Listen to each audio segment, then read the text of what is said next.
Greetings, Herons Glen. This is your head golf professional, Chris Ewing. And today I have a little presentation on pace of play, a very important topic in the world of golf. So today we're going to discuss all about pace of play on the golf course.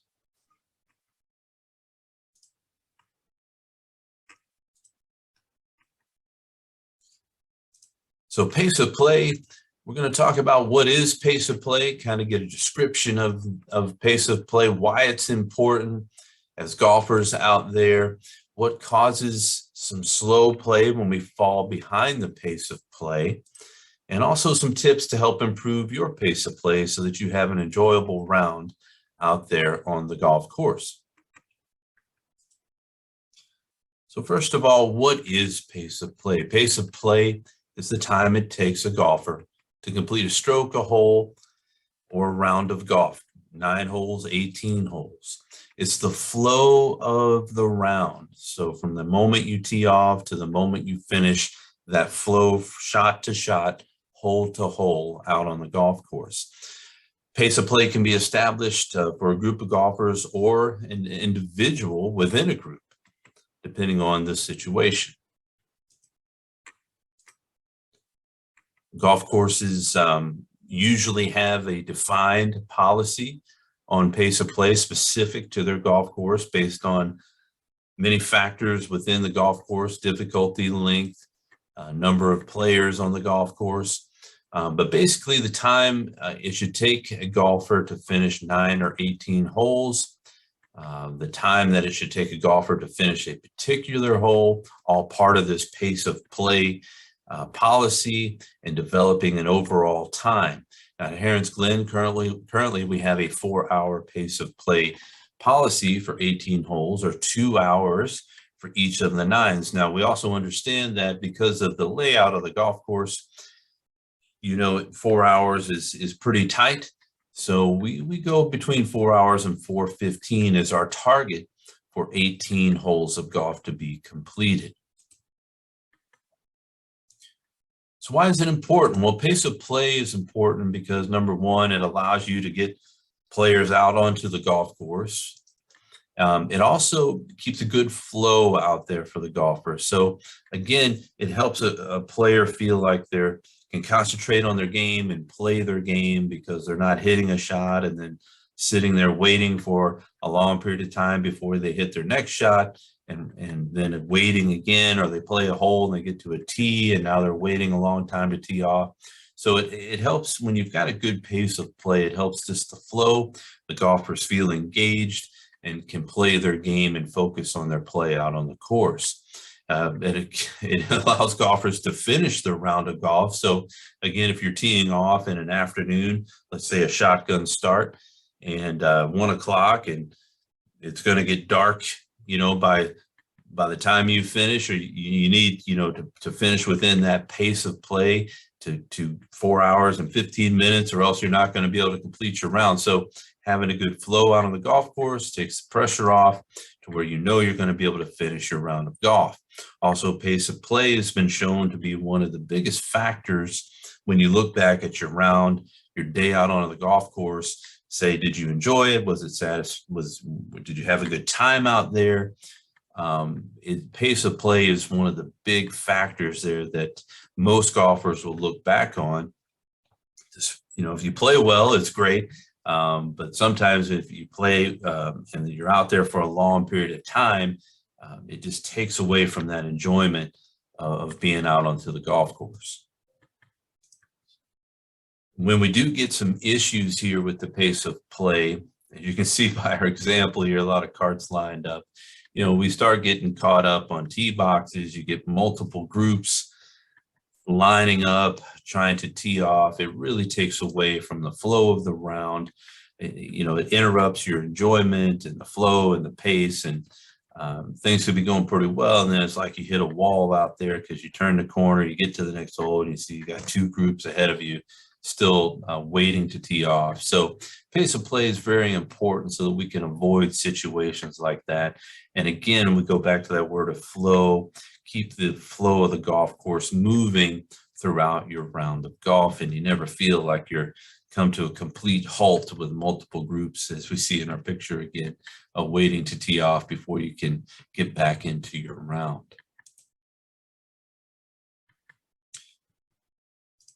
You know, the USGA encourages golfers to play at a good pace out on the golf course. Even the tour pros out there, they have officials watching their pace, and they can be assessed penalties if they fall too far behind on the golf course and don't close the gap. So it affects all golfers from the amateur level all the way to the pros. And it's a very important thing to, again, pay attention to when you're out there playing golf. Here we have a little video from the USGA talking about pace of play.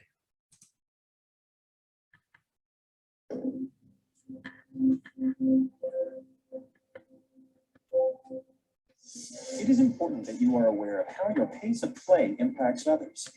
The 2019 rules encourage prompt pace of play by all players by recommending that you play promptly throughout the round, such as by preparing in advance for each stroke, moving at a good pace between strokes and between holes, and that you make a stroke in no more than 40 seconds. The 2019 rules also expressly allow for you to agree to play out of turn in a safe and responsible way to save time or for convenience. This is often referred to as ready golf. To learn more, please visit usga.org/rules. So as we can see there from the video, the USGA, very encouraging, very aware of the importance of pace of play out on the golf course. And it's something that as a golfer, it's our responsibility to make sure we're keeping track of our pace while we're out there playing. And we hear the term sometimes about being out of position out on the golf course. And what does that really mean? So what does it mean to be out of position when you're out there playing golf? Well, the USGA defines being out of position by looking at three concepts here of play. Yep. Let's go back there. Sorry about that.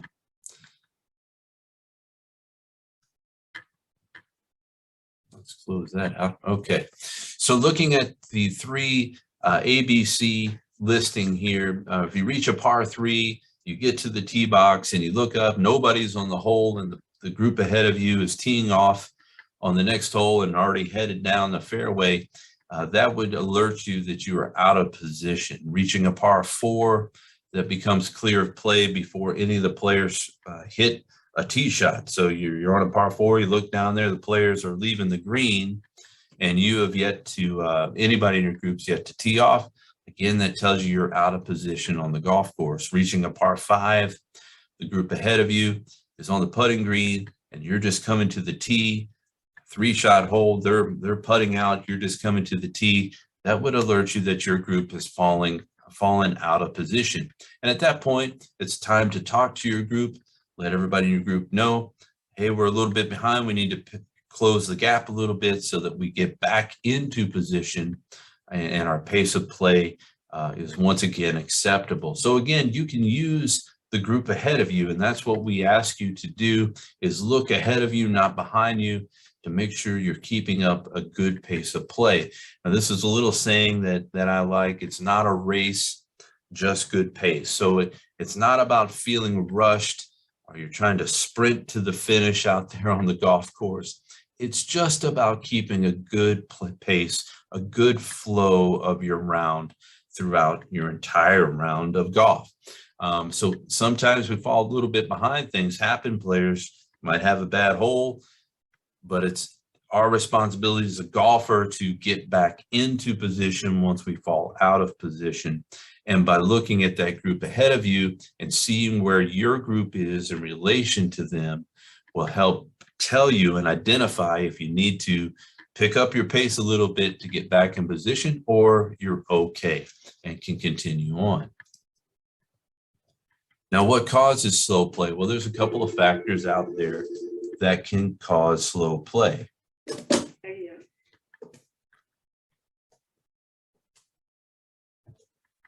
And as we look at what can cause slow play out on the golf course, there's a couple of things to see. They're not being ready to hit your shot when it's your turn. So doing the preparation while other players are hitting means that when you are ready, when it is your turn to hit, you are ready to go. What you want to avoid is situations where you're watching your playing partner hit their shot, do their club selection, and then you go up 10 yards from their ball and you go through that whole process again, not ready to play. While they're getting their yardages, whether using their GPS or their range finders and thinking about the wind and that sort of thing to pick their club, you should also be doing the same thing so that when it is your turn, you are ready to go. You make 1 or 2 practice swings and then you are ready to play your shot. Another thing that can slow you down is looking for golf balls that are not yours. So that, we have a policy here against ball hawking here at Heron's Glen. So you shouldn't be out there doing that anyway. But again, you can retrieve your golf ball, take a quick look. Is my ball there? I can retrieve it. But you don't want to be out there looking for other golf balls. That's just going to slow things down in your round. Too many practice swings. I am an advocate of practice swings. I always like a good rehearsal before I try to hit the shot. But be aware, you don't want to take a bunch of practice swings and then you fall behind and it takes you longer to play your shot. Putting clubs away right after your shot. This is something that is a small thing that makes a big difference over 18 holes of golf. I'm in the habit when I hit a shot, especially I'm driving the golf cart, I keep that club in my hand. I jump in the cart, I drive to my next shot or my playing partner shot. And then when I get to that location, I put my club away at that point. It just saves a couple of seconds, but over the course of 18 holes, you can save quite a bit of time, especially if everybody in your group is doing it to help you keep up with the pace. Another big one here is writing scores down when you're parked by the green.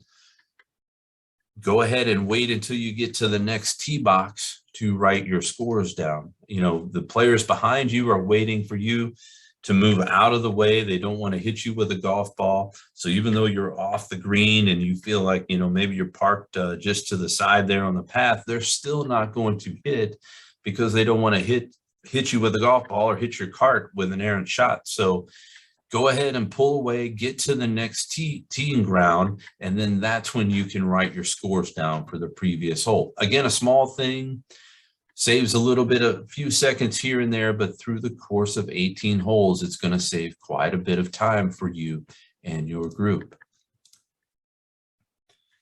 Now, as we look at pace of play, we always want to do a self-assessment here and kind of see, are we doing the best we can do out there on the course? 40 seconds is kind of the marker there to hit your golf shot, and that goes from the moment you pull up to your ball, get all of your yardage information, take your practice swings. It really can go very, very quickly if you get used to playing in an efficient manner. Do you sit in the golf cart and watch your partner hit and then drive across to hit your shot? These are things, again, that can save time. Usually what you want to do if your ball's not far from your playing partner is go ahead and get out of the cart, grab your club or two that you think you might need, grab your rangefinder, and then walk over to your ball. Don't forget your bottle of sand or your scoop of sand when you go over there. And then your playing partner will hit, and then you are right there ready to go. You don't have to then wait for them to just drive over again, for you to start your process and get out of the cart. So again, it's just getting used to playing a little more efficiently, and it will save time for you out there on the golf course. Do you help your playing partner look for his or her ball? And this is the thing, you got 3 minutes to find a golf ball before it's declared lost. So you certainly can help your playing partner go out and look for a ball that's in the rough, or you think it might be in a penalty area. But again, you want to be efficient in doing that. And sometimes it's better to go ahead and hit your shot and then go play, then help the person look. Again, that's part of ready golf. Even if they're further away, you can say, you know what, I'm ready. I'm going to hit my shot, and then will go look for your ball. And sometimes that, again, will save you some time out there on the golf course. This is another one on the putting green, you know, waiting until it's your turn to start reading the putt or figuring out your break, that sort of thing. This is something you can do while others are putting. Somebody else is putting, you can already be looking at your putt, trying to figure out how much break you need to play, uphill, downhill, all that good stuff, so that when it is your turn, you've got your read of the green and you are ready to go. Again, something that could save you time so that you never feel rushed out there trying to keep up with the pace of play. One of the key things to remember here, slow play is measured again by the group ahead of you, not behind you. It's not about being pushed by people behind you, although if you start to fall behind, they will certainly start pushing you, the group behind you, but you always want to look at the group ahead. Our tee times, the way we have them here at Heron's Glen, right now we're doing 7 and 8 minute alternating intervals of tee time. So that group ahead of you is always going to be ahead of you. We don't have very many situations out there where there's open space or open tee times between groups. Height of season, very, very busy. So tee times are stacked, one right after the other. So you can always look ahead of you and make sure that you're keeping up with that group as you play your round of golf. Being aware of your position is a key. And one of the things I advocate is electing a pace watcher in your group. I know when I play and we go out and play golf with my friends, and I always put myself in that situation and say, I'll watch our pace. So I'll let our group know if we start falling behind, and I'll say, hey guys, we need to pick it up a little bit. You know, we're starting to lose that group ahead of us. And so I do that for the group so the others can concentrate on their game and what they're doing. And they know when I say it's time to, we need to pick it up a little bit, to say, okay, we'll do that. So electing a pace watcher in your group, very helpful for being aware of your position out there on the golf course. There's some things we can do here to help with our pace of play get a little better during our round of golf. And again, it's about just making the round enjoyable for your group and for all those other golfers that are behind you out there on the golf course. If everybody makes an effort there to do the best they can with their pace of play, it's an overall enjoyable experience for all golfers out there on the golf course. One of the things, again, that's important with pace of play is making sure you're playing from the right tees. If you're playing a teeing ground that's too difficult, then that is going to slow you down. You're going to be struggling more because you're playing it from a tee marker that's too long for your particular game. So make sure you play from the proper teeing ground. Keep your practice swings to a minimum. And again, with practice swings, and I do this when I'm playing golf, is I'll take practice swings while others are playing. Their back is to me. They can't see me. I'm not disturbing them at all. And I'll go ahead and take some practice swings there, knowing that I'm going to be hitting the shot next. So again, it just saves some time. And the conversations, you know, we know golf is a very social game. It's one of the great aspects of the game, is the social nature of the game. And there's a lot of time out there, again, on the golf course. We can have some great camaraderie out there, but there's moments to talk when we're in between those shots. We're driving up in between holes or in between shots. We don't want to be sitting in the cart having a conversation about something while we should be hitting a shot into the green. So I always save the conversations for the ride time. So once you've hit your shots and you're moving on to the next one, that's when you can have your conversations, or in between leaving the green and going to the tee. There's plenty of moments there.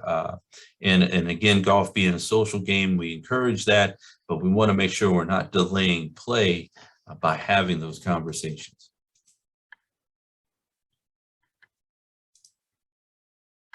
Another thing we do, help others in the group, you know, whether it's looking for a golf ball or giving them a yardage out there, you know, things like that will help with the pace for the group. Having that pace watcher, very, very good thing to do. Line up your putt while you wait. We kind of spoke of that a little bit earlier. You have time while others are putting to go ahead and get your read on the green so that when it's your turn, you are ready to go. Write scores down on the next tee box. Put clubs away before the next shot. So keep the club in your hand, jump in the cart, drive up to the next shot, and then put that club away. Again, a couple of seconds here and there, but over the course of the round really makes a big difference. Keep an eye on the group ahead of you. We talked about that. That's how you're going to monitor your positioning out there on the golf course. Play Ready Golf. Again, this is an initiative that was brought in from the USGA. Talked a little bit about it in the video we watched a little earlier, but playing your shot when you are ready to play and it's safe to do so, that's the way to play Ready Golf. You don't have to wait for the person that's away all the time to hit their shot. Now, if they're ready, of course, let them play. But if they're still trying to figure out a club, or maybe they need to take a drop from a penalty situation and you're ready to go, let them know I'm going to hit my shot, and if it's safe and clear to do so, go ahead.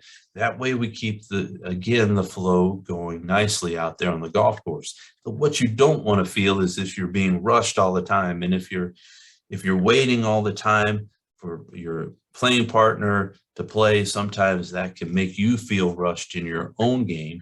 And by playing Ready Golf, just hitting when you're ready, you get to the tee box and you're ready to tee off, say, hey, I'm ready to go, and go ahead and hit your tee shot. Those types of things really help keep you moving out there on the golf course. And again, Ready Golf just means to play when you're ready, and you want to make sure it's safe to do so. But we really advocate playing Ready Golf out there on the golf course. Now, the USGA, they've made some changes out there with the rules to help with the pace of play. As you can see with our chart right here, we've got the 40 seconds or less. We have the maximum score. So, knowing what your maximum postable score would be, net double bogey, it helps you to say, you know what, I can't post a higher score than this, so I can go ahead and pick my ball up and move on to the next hole. Now, certain competitions, you can't do that. In a league situation or a championship event, those are a little bit separate. But your day-to-day play, knowing what your max score is going to be, and you can pick up your ball and move on to the next hole once you reach that. Playing Ready Golf, we've already talked about, very, very important out there on the golf course. And the flag stick, leaving the flag stick in now is no longer a penalty, so you don't have to have somebody tend the flag up there on those long putts. You can just leave it in there and go ahead and hit your putt again to help speed up some things on the putting green. Now, as you're out there playing golf, we're going to have staff out there, our rangers, and they go by many names across the golf courses: player assistants, rangers, marshals, course ambassadors.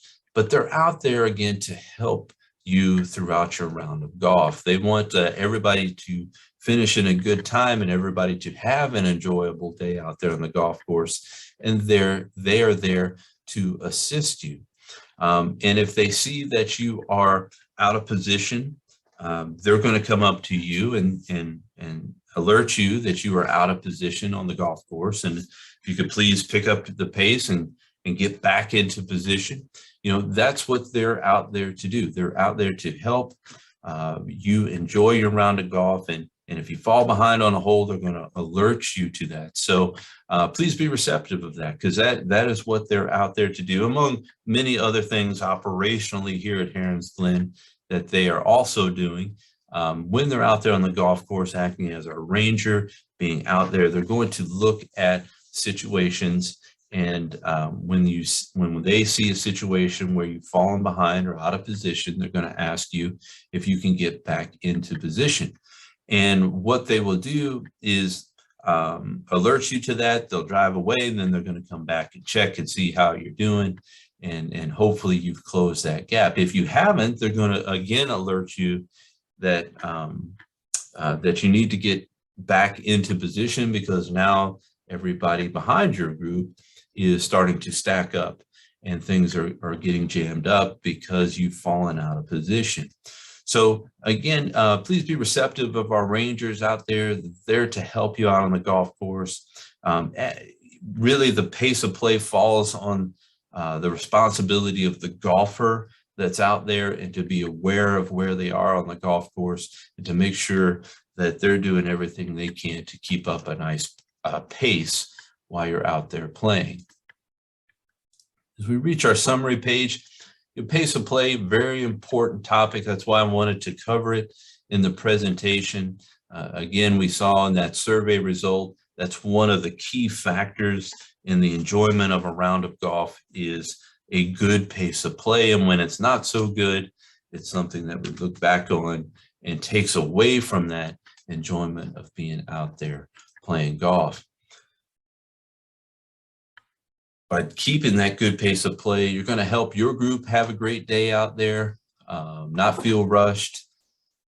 You're also going to help everybody else out there on the golf course, make sure they finish their round of golf and have a good time out there.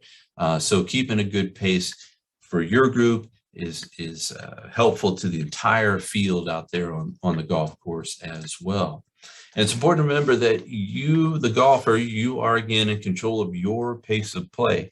So while our rangers are out there to assist you and alert you if you do fall behind, it's really ultimately your responsibility to make sure that you stay in position during your round of golf. And if you do get out of position because of a bad hole, something of that nature, it's your responsibility to get yourself back into the right position out there on the golf course. And whether that means that you need to go ahead and take your max score for that particular hole, pick up your ball and move on to the next hole, that's an assessment that you will need to make, but it is your responsibility to know where you are on the golf course. You're in control of your pace of play. So we ask that you really make a concerted effort to make sure that you're staying in position. And if you get out of position, which will happen, that you get your group back into position over the course of the next hole. Remember, it's all about the group in front of you and keeping tabs on where you are in relation to that group ahead of you. Small changes, again, can make a big difference in your pace of play. Those little things like putting the club away on your next shot, little things like marking your scores down on the next tee box versus sitting by the green, keeping the conversations during the ride, little things like that, taking the time to read your putt while others are putting or taking practice swings, getting your information that you need, your yardage to the hole, all that stuff while others are playing, so that when it's your turn, you're ready to go. Those little things add up. They make a big difference throughout your round of golf. And they're really a key thing to help you never feel rushed or hurried out there on the golf course. And it goes back to that saying we had a little bit earlier, it's not a race, just a good pace. We just want to have a nice flow to the round throughout all 18 holes out there on the golf course. And again, play ready golf, such a big key to help keep you going out there on the golf course. Hit when you're ready, as long as it is safe to do so out there. Here we have our reference page. I'd like to thank you for joining me for this presentation on pace of play. If you have any questions or concerns regarding this topic or anything else, please feel free to contact me or one of the staff here in the golf shop, and we will be happy to help you. Thank you.